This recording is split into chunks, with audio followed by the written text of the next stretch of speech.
Donc, comment voulez-vous, rappelons-nous ça, comment voulez-vous qu'il passe par autre chose que la science? Mais laquelle? Bon, pour homologuer son produit. Déjà, la question, il veut dédier un savoir à l'inconscient, à son inconscient, l'inconscient des analystes, et pour ça, évidemment, il doit produire un acte épistémique. Déjà, une bonne fois pour toutes, du point de vue freudien, encore une fois, on peut dire, mais tout ça change. Ce dont, je me méfie souverainement, les idées, ceux qui avancent toujours le nouveau, en principe, ils répètent tôt ou tard. Je suis persuadé que moi c'est ma profession de foi, qu'il y a une actualité chronique de Freud. Bon, donc de ce point de vue-là, enfin, en tout cas c'est ma position, pour le moins, rappelons-nous ce que lui en dit. Parce que lui est le premier qui a le mieux placé pour parler de son œuvre. On n'est plus dans le même horizon épistémologique, hein, indépendamment. Mais voilà, est-ce que la psychanalyse doit être une éponge du temps, hein, ou bien est-ce qu'il faut maintenir cette spécificité tout en montrant ce qui se déplace de ce contexte, qui, c'est le moins qu'on puisse dire, est important. Donc, il ne suffit pas de dire oh, notre objet on l'a, notre méthode on l'a, ça va. Non, il y a un problème. Je vais présenter peut-être ça, pour ne pas prendre trop de temps, sous forme de thèse, quoi. C'est-à-dire d'affirmation qui peut être après le plus clairement possible, qui puisse ensuite évidemment donner lieu à débat, à discussion. Mais essayez de voir les choses qu'il faut pas oublier dans la position freudienne, et je montrerai le basculement du côté de Lacan. Si j'avais le temps, il faudrait faire un exposé spécifiquement sur la science chez Lacan. Mais montrer comment Lacan reprend les choses dans ce jeu de ping-pong permanent entre Freud et Lacan, enfin, les différents Freud et Lacan permanents. Eh bien, il reprend les choses, mais c'est pas la même position. C'est le moins qu'on puisse dire, en tout cas au niveau du choix épistémologique. Donc, première thèse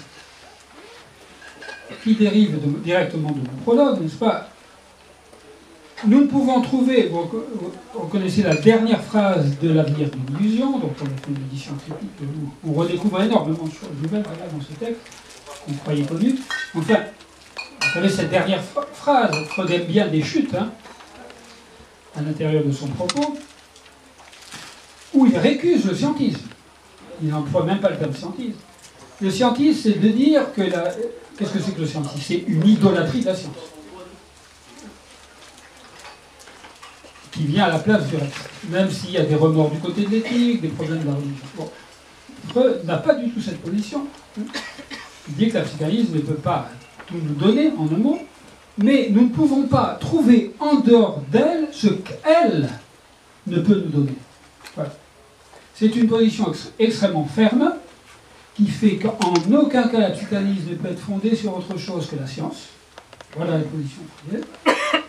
Que certains assouplissent, dissolvent, etc. Enfin voilà, c'est sa position. Normalement, on se tient dans l'héritage freudien de la science. Pourquoi? Parce que, en gros, si on enlève la science, on a toujours pire. Voilà la position de Freud. Pire du point de vue de la fondation de la psychanalyse. Mais ça ne veut pas dire du tout que la... Évidemment, c'est une nuance. Ça ne veut pas dire du tout que la psychanalyse devienne un chapitre de la vaste encyclopédie. Vous savez que même que Freud, dans la question de l'analyse profane, dit bien que la pire des choses qui peut arriver à la psychanalyse, c'est de se retrouver comme un chapitre dans un manuel quelconque, de médecine. Voilà. Évidemment, il nous met dans une position difficile. Il ne faut pas que ça soit un chapitre. Mais la science, elle y est à fond. Freud ne s'autorise certes d'un réel extrêmement spécifique, qui est le symptôme, pour aller très vite, hein, le symptôme inconscient, mais, n'est-ce pas, il veut fonder ça à l'intérieur de la science. S'il n'y avait pas quelque chose qui est cette volonté de savoir, ce désir de savoir, je reviendrai dans mon titre, je parle de désir de rêve, c'est ça qui me paraît fabuleux. C'est un incroyable désir de rêve, ce qui est incompatible, semble-t-il, puisque le désir, en général, c'est plus illusoire et ça nous emmène hors de rêve. Mais chez Freud, il y a ce désir de rêve. Donc, la science est le présupposé, la Voraussetzung, et l'horizon de la psychanalyse comme discours. Je n'ai pas le temps de développer ça. La psychanalyse est aussi un discours. Lacan l'a démontré. Un discours qui peut-être ne serait pas du semblant. Mais si elle n'est pas du semblant, c'est bien qu'elle s'appuie sur une science. Et Freud lâche cette expression, pas souvent. ne pas trop jouir de ça. Il parle bien, 3-4 fois dans son œuvre, de science de l'inconscient. Alors, on a sur les bras ça, hein, la présomption freudienne. Attention avant de se débarrasser de ça. Non pas donc parce que la science est tout, mais justement parce qu'il n'y a pas de tout. Le pas-tout freudien, il est là. Et dès que vous avez tout, ça porte un nom chez Freud, qui n'est pas si vieilli que ça, c'est Weltanschauung, c'est-à-dire vision du monde. Avec tout le poids de cette notion en allemand, je n'en ferai pas un historique depuis Dilthey, etc. En tout, qu'est-ce que c'est qu'une Weltanschauung? C'est ce que n'est pas la science. Qu'est-ce que c'est qu'une vision du monde? C'est une construction intellectuelle, synthétique, totalisante. Nous on entend totalitaire, mais d'abord totalisante, une belle totalité de rationalité, dans laquelle chaque élément a sa place. Un mot vulgarisé de la Weltanschauung, c'est l'idéologie. Et l'idéologie, c'est le contraire même du réel. Et de ce point de vue-là, il n'y a pas 36 manières d'aller à ce réel.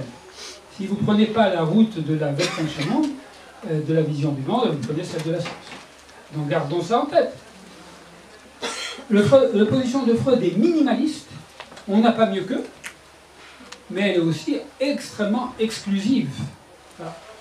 C'est extrêmement important parce que dans toute son œuvre, il se garde de transformation de tout ce qu'il dit en Weltanschauung. Même les analystes, même certains universitaires ne se sont pas privés de ça. Ce qui est la mort de la psychanalyse, c'est au fond de dire c'est pas la désignation de réel, mais c'est en gros ce qui se. Pour le moins, ce qui se préoccupe de ce qui est bon ou mauvais pour l'autre. Freud a une position abstinente, rigoureuse. Là, ce qu'il dit à Pfister, il aimait bien quand même les hommes de sens. Comme Pfister, on va savoir pourquoi il se trouvait bien avec les religieux. Bon. Enfin, il dit bien, ce qui m'intéresse, c'est pas ce qui est plus avantageux pour la vie, ou ce qui est accommodant, mais c'est ce qui nous rapproche du mystérieux réel existant hors de nous. Exemple, la pulsion de mort. La pulsion de mort, c'est le réel existant hors de nous. Un peu conflé de dire comme ça, mais enfin voilà. Et ça, c'est un point extrêmement important. Chaque fois qu'on ajoutera un rien de plus avantageux, vous pouvez être sûr qu'il y a quelque chose de la quantité de réel qui apparaîtra. Voilà. Qui chutera. Alors, deuxième thèse, du coup, qui se détache, qui se spécifie, la psychanalyse n'est pas une science de l'homme. Vous pensez bien sûr à ce que Lacan dit, c'est simplement la science de ce qui manque à l'homme, le mot science de l'homme sans la servitude, mais enfin, disons Freud, il dit bien que, vous savez, en Allemagne au XIXe siècle, on considérait qu'il y a deux types de sciences fondamentales. Alors, Humanwissenschaft, les sciences de l'homme, plutôt on disait, c'est assez rare, plutôt Geisteswissenschaft, c'est-à-dire les sciences de l'esprit, ou Kulturwissenschaft, les sciences de la culture, et de l'autre, les Naturwissenschaft. Wissenschaft, la physique. Pour Freud, la psychanalyse est une partie, ou plus exactement son idéal épistémologique régulateur est celui des sciences de la nature. C'est au rayon des sciences de la nature qu'on devrait placer un ouvrage de psychanalyse. Naturellement, on sait bien que ça n'a pas du tout exclu les sciences de la culture, mais c'est parce que la psychanalyse est une théorie physique du réel inconscient, plus précisément des processus inconscients, et de cette variante de processus naturels que sont les processus psychiques. C'est-à-dire que la psyché est une partie de la nature pour Freud. Oh là là, naturalisme, etc. Attention, c'est ça qui permet de le désigner comme réel. Hein. Donc, c'est ce qui fait d'ailleurs que c'est essentiellement processuel. C'est l'un des points, entre parenthèses, des grosses difficultés avec Lacan, qui se débarrassant du physicalisme, évidemment, remplace ça par des processus signifiants. Et bon, ça a toutes sortes de conséquences, mais c'est pour la bonne cause, enfin, qui fait cette transcription. Mais puisqu'on parle de Freud, eh bien, il faut partir de cette idée-là, que ce sont des processus, n'est-ce pas? C'est quand même cette idée extraordinaire que la psyché, n'est-ce pas, la psychologie scientifique, d'ailleurs, il se réfère à la psychologie scientifique allemande, qui ne vaut pas grand-chose pour penser l'inconscient, mais qui n'abjure pas. Wundt, etc. C'est pour ça que j'avais écrit l'épistémologie freudienne.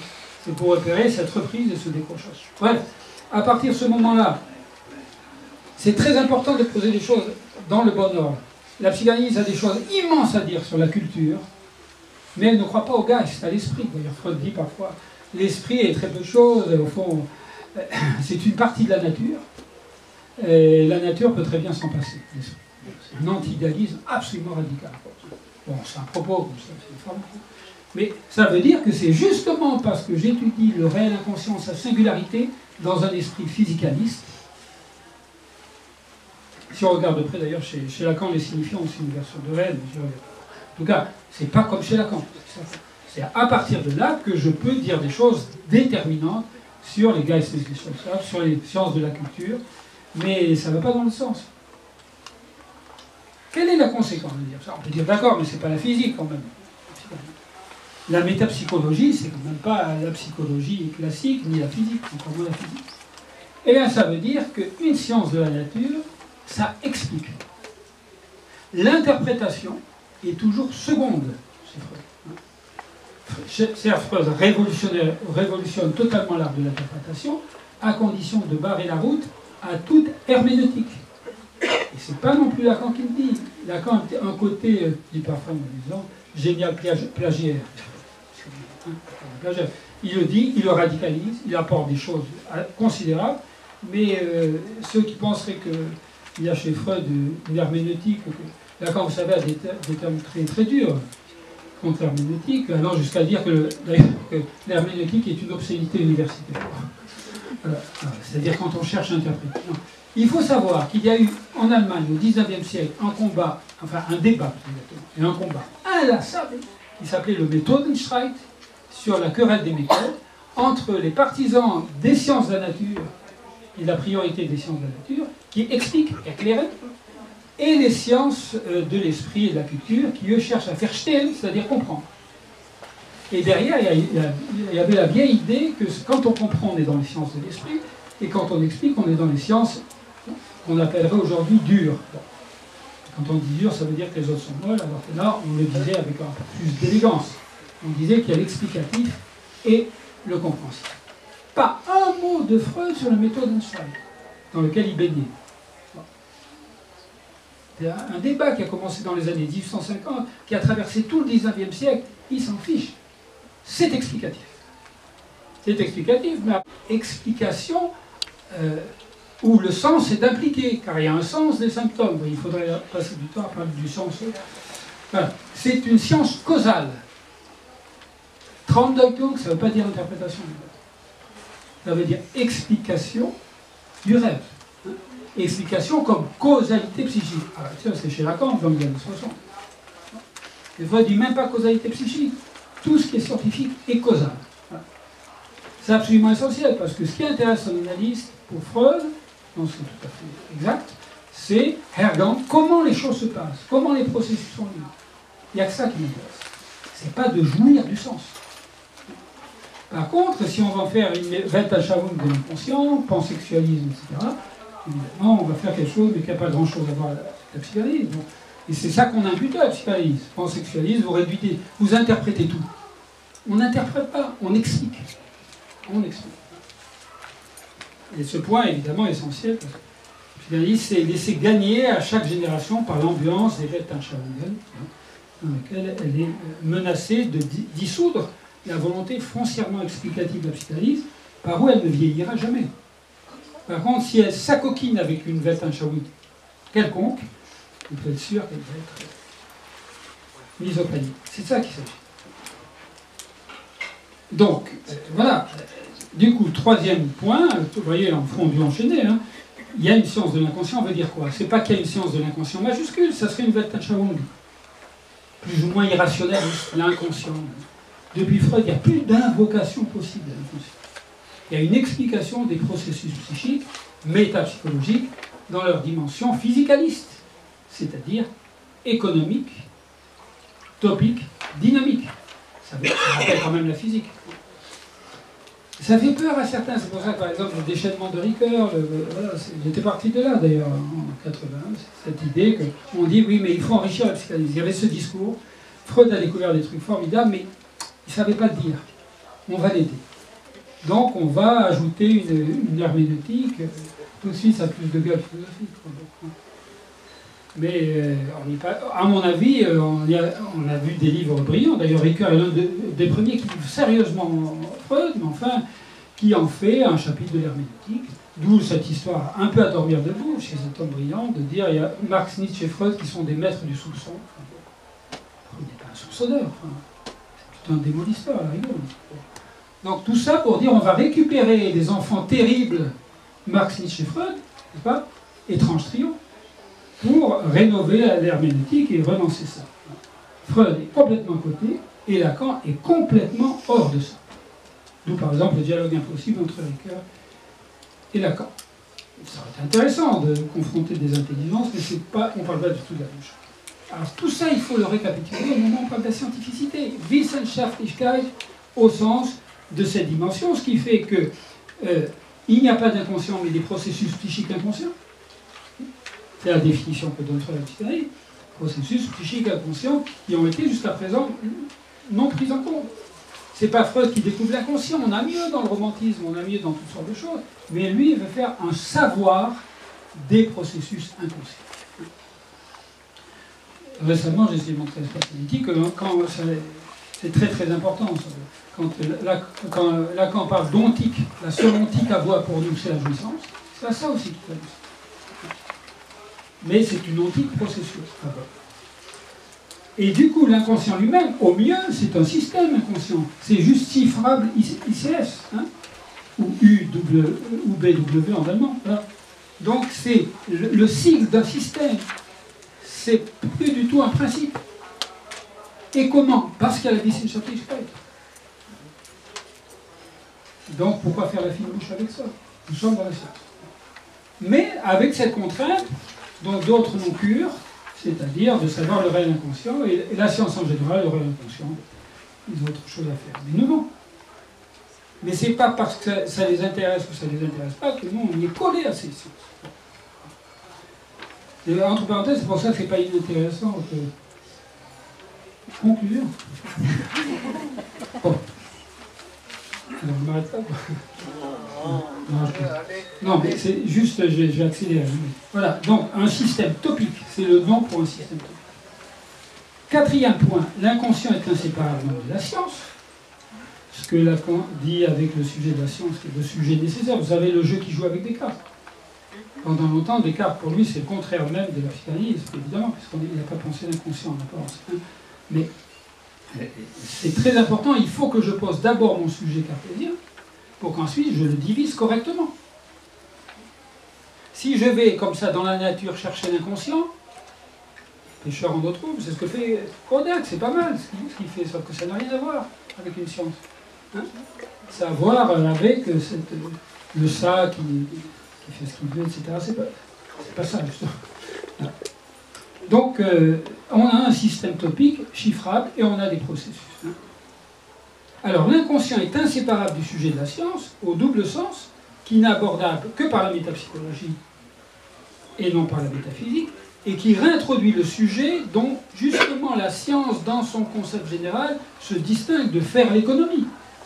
Car, bien entendu, pour affirmer son objectivisme, la psychanalyse, la science, les sciences doivent toujours... C'est les rêves, c'est peut-être le fantasme de la science, c'est de faire l'économie du sujet. On les comprend, puisque le subjectivisme est incompatible avec le réel. Alors nous, on est embêtés là, parce que d'un côté, on garde cette Wissenschaftlichkeit. Lacan dira très joliment, pour Freud, la science est tabou. Tabou, on n'y touche pas. C'est dire que lui, il ne discuterait même pas sur la Wissenschaftlichkeit de la psychanalyse. C'est depuis, n'est-ce pas, que les sciences de la neurologie avancent, et surtout les mauvais usages de la neuropsychologie, etc., les thérapies cognitives, qui ont complètement dévoyé l'apport épistémologique des neurosciences, c'est depuis ce moment-là qu'on a quelques complexes. Non ? Donc, cinquième point, rapidement, Lacan le résume très bien. Qu'est-ce qu'a fait le nommé Freud ? Changer l'assiette du savoir. Changer l'assiette du savoir. Qu'est-ce que c'est qu'une assiette? C'est pas simplement l'ustensile pour manger, c'est la position stable, la situation solide. Ce par quoi quelque chose se soutient. Donc, je trouve que c'est pas mal dit. Ce que dit Lacan, c'est que Freud, en fait, a changé l'assiette du savoir. Il ne dit pas qu'il a révolutionné la science. Il n'y a pas de révolution psychanalytique. Hein. Ce n'est pas l'expression de Marthe Robert à l'époque, dans un excellent livre. Non. Mais le savoir n'est plus dans son assiette. Et c'est ce point qui est absolument essentiel. Donc, nous avons à penser dans notre épistémologie sur lequel il ne faut pas céder, l'adhésion sans état d'âme à la justice fiscale, sauf que le savoir, il n'est plus dans son assiette. Presque, il y a l'idée d'un mouvement giratoire qui n'est plus possible, vous voyez, comme quelque chose qui n'est plus sur ses rails, quoi, ça déraille. Freud a fait dérailler le savoir, sans renoncer à la justice fiscale. Alors nous, on porte ce bagage-là, et on est en même temps cerné d'une contestation de la justice et de la psychanalyse qui n'a jamais cessé, mais qui revient sans arrêt. C'est pour ça que Freud, de temps en temps, bon, en rajoute un peu. Il dit qu'au fond, il y a eu Copernic, il y a eu Darwin, et lui. Bon. Karl Abraham appelle Copernic et Darwin vos collègues dans une lettre. Je veux dire, quand même, il exagère un peu. Mais c'est pour dire, voilà. Vous voyez bien que la Terre n'est plus dans son assiette. Elle est au centre du monde. L'homme, il ne peut plus être aussi anthropomorphique qu'avant, puisqu'il participe à mouvement d'évolution. Eh bien, voilà, Freud a excentré. Alors, à partir de là, bon, je vais faire une conclusion très contractée, amorcée de très, très contractée, mais je pense qu'un certain nombre des thèses, j'aurai l'occasion de les reprendre dans le débat.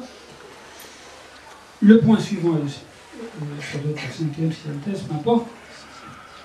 Le savoir tient à la jouissance. C'est ça la question.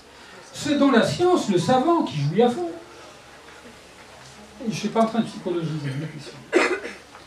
Il y a un excellent dessinateur du 19e siècle, qui s'appelait Christophe, hein, le savant Cosinus, regardez-le, comme il jouit. Il y a des passages absolument hilarants. Bon. Hein, c'est pas vrai que le savant soit soit distrait. Il est hyper concentré. Un véritable intellectuel, c'est pas du tout quelqu'un qui est distrait, il est indistrayable de son objet. Cosinus, c'est la même chose, il y a un passage très amusant. À un certain moment, il doit aller à une fête, il a mis son smoking, et il s'en fiche. Il reste là, on le voit après la fête, en train d'être noyé dans la craie au tableau. Ça, est-ce que c'est pas la jouissance du savoir? Mais je cite souvent le bourgeois gentilhomme, qui ne sait rien, qui a un bonnet total, et qui dit au moment où il apprend, ah, la belle chose que de savoir quelque chose. Voilà. Et c'est extraordinaire chez Molière. Chose se répète deux fois, à la belle chose, jouissance, esthétisée, et savoir quelque chose, n'importe quoi. Ah, mes parents, que je vous en veux de ne pas m'avoir plutôt appris ça. Là, on dit, il est ridicule, pas du tout. C'est-à-dire, chaque fois qu'on découvre quelque chose de nouveau, on a beau être avancé, on touche à la jouissance. Voilà. Donc, touche au savoir et à la jouissance et à la science. Voilà. Mais enfin, alors, du coup, vous voyez, des énormes jeux de dominos. Alors, il faut revenir sur la question de la vérité, soit ce que la science exclut systématiquement, professionnellement. Au fond, la science, son éthique, c'est juste de savoir. C'est depuis Kant, hein, depuis qu'on a fait le deuil de la vérité métaphysique, que le savoir n'est plus que phénoménal. Hein. Voilà. Je rappelle un texte de Lacan qui paraît extraordinaire pour notre propos, qui n'est peut-être pas assez remarqué. D'un autre à l'autre, avril 69, il dit « Si je me suis limité dans ma vie à commenter mon expérience, à l'interroger dans ses rapports à la doctrine de Freud, donc si j'ai consacré ma vie à Freud, c'est précisément dans la visée de n'être pas un penseur. Mais d'interroger une pensée déjà constituée, celle de Freud, déjà constituée, donc avec son exigence de licence appliquée, en tenant compte de ce qui la détermine, soit ce qui, hegelianement parlant, fait ou non sa vérité. Donc le rêve de Lacan, c'est de créer le séminaire de Kojève applicable. C'est un point absolument essentiel. Mais le point le plus important que vous voulez noter, c'est justement que la vérité, la psychanalyse ne peut pas en faire l'économie. Freud se disait positiviste, hein, il a signé en 1911 un manifeste positiviste. Mais le problème, c'est que les positivistes font leur deuil de la vérité. Je ne sais pas si c'est chez Auguste Comte, enfin, c'est ce qu'ils disent. Alors que nous, la vérité, elle revient j'accélère, elle revient où? Au symptôme. Et Lacan a eu l'énorme mérite de le dire. Freud n'a jamais osé le dire comme ça, mais c'est la vérité qui cause le symptôme. Et c'est ça qui revient en permanence. Donc la science, qu'est-ce qu'elle veut? Elle veut semer la vérité qui est à ses trousses. C'est pas simplement qu'elle a bien raison de ne pas nous ramener la vérité. Bidon, ça serait la Weltanschauung. Par contre, nous, on ne fait pas de Weltanschauung, mais la vérité, on l'a, allez, je vais le dire comme ça, pas tous les jours, mais on l'a sur le divan. C'est pour ça que Lacan dit, on a un sacré morceau de savoir, et surtout cette sacrée vérité qui fait que le sujet, redéployer tout ce qu'a dit Lacan sur cette dialectique entre savoir et vérité, mais la vérité, c'est celle que le sujet qui ne peut pas résilier. Et quant aux symptômes, c'est un certain savoir qu'en a le sujet. Mais il s'embrouille terriblement avec ça. De même, quand Lacan dit très joliment que Freud est cet actéon qui déchaîne derrière lui les chiens de la vérité, c'est très bien dit au point épistémologique. Donc, voilà. Vous voyez, ce qui est là, pour moi, essentiel, c'est... D'accord, il y a le phénomène, mais il y a aussi la chose. Il y a le savoir, mais il y a la vérité. C'est pour ça qu'il faut relire les scripts de psychologie scientifique. Ça serait un autre exposé. Mais c'est une extraordinaire contribution à la cognitivité. Nous avons, enfin moi je ne développe pas ça souvent, nous avons une sacrée théorie de la cognition inconsciente. Ils ne sont pas anti-cognitivistes. Vous pensez que la cognition dont on parle est incomplète d'avoir méconnu foncièrement les enjeux pulsionnels. D'ailleurs, c'est quand même un sacré. Mais il y a Das Ding. Or, Das Ding, Das Ich, c'est la chose en soi qui ne sont pas les phénomènes chez Kant. Mais l'enfant qui naît, il a la chose au bord de son berceau. Enfin, je vais vite. Hein. Voilà. Donc, avant que la jolie maman ne vienne recouvrir de son aimable apparence la chose, c'est pas drôle. C'est quand même le thème de tous les cauchemars. C'est ce qui est schrecklich. C'est ce que Faust va chercher. C'est les mères. Et ça, c'est la chose. Donc, c'est ça, cette science qui est, on le voit bien, extraordinairement anormale. Extraordinairement anormale parce qu'elle boite sans arrêt entre le savoir et la vérité. Mais ça n'a rien à voir entre rentrer notre prétention à en faire une science sui generis, comme on dit. Un peu pédant, on en a besoin. Donc, voilà. Lacan a changé ça en ce sens qu'il brade le physicalisme. Il déplace l'axe épistémologique du côté de la linguistique, mais là aussi une linguistique ad hoc, pas du tout une adhésion à la linguistique. Si certains pensent que Lacan a classé la psychanalyse dans un chapitre de la linguistique, tout sera refait. Mais c'est pas ça du tout qu'il faut. Quoique certains s'y sont embrouillés par un signifiant, une ode de Sa Majesté signifiant, qui gâche tout l'effort de Lacan. Lui, c'est jamais perdu dans cette histoire-là. Il n'y a aucune incantation du cinéma. Voilà. Donc, il faut peut-être sortir de l'obsession, est-ce que c'est une science ou pas? On y est, nous. On y est. Ou alors on oublie la scientificité et on oublie la psychanalyse en même temps. Parce que chez Freud, c'est bloqué. Alors, bien entendu, à partir de là, il y aurait tout un travail à faire, mais pas en partie. Surtout pour appeler la problématique de tout ce qui s'est passé depuis, qui sont tout à fait considérables. Ce sur quoi je m'engage, mais ça serait vraiment largement à discuter, c'est que la psychanalyse réintroduit en permanence ce symptôme chronicisé dans la science. Et que de ce point de vue-là, les efforts de mise à jour scientifique, de relookage avec le temps, sont extrêmement difficiles à négocier, parce que comme par hasard, un peu comme ça, c'est le drame un peu de la psychanalyse, ou bien on reste entre nous au risque de disparaître, ou bien on fait toutes les concessions possibles pour plaire aux uns et aux autres. À la médecine, une anthropologie générale. Non. Le freudisme, c'est un désir de réel. Et la question, c'est que du coup, Freud homologue une nouvelle détermination. Il aimerait bien, encore dans la revue Sciences en 1913, il aimerait bien que les savants disent, bon, ben, on vous accepte. Hein. Non, il y a une sorte d'illégitimité chronique. Hein. On voit bien que les faits ont frais au-delà de l'absurdité. Quelqu'un qui se réfère toujours au préjudice que les autres savoirs lui causent, pas seulement la psychanalyse, mais c'est quand même intéressant que Lacan, plutôt Freud le dit, qu'il a conscience, c'est vrai que ça propos du Moïse, que n'importe quelle personne pourra venir à un certain moment détruire ce colosse d'argile. Donc ça, c'est un statut très particulier de la psychanalyse qui doit toujours, d'une certaine manière, se justifier. Le point essentiel, c'est évidemment le désir de réel. Voilà. Et c'est ces désirs de réel qu'il s'agit d'engager. Alors, bien sûr, à partir de là se pose toute la question, mais ça, c'est vraiment, à mon avis, un travail de recherche.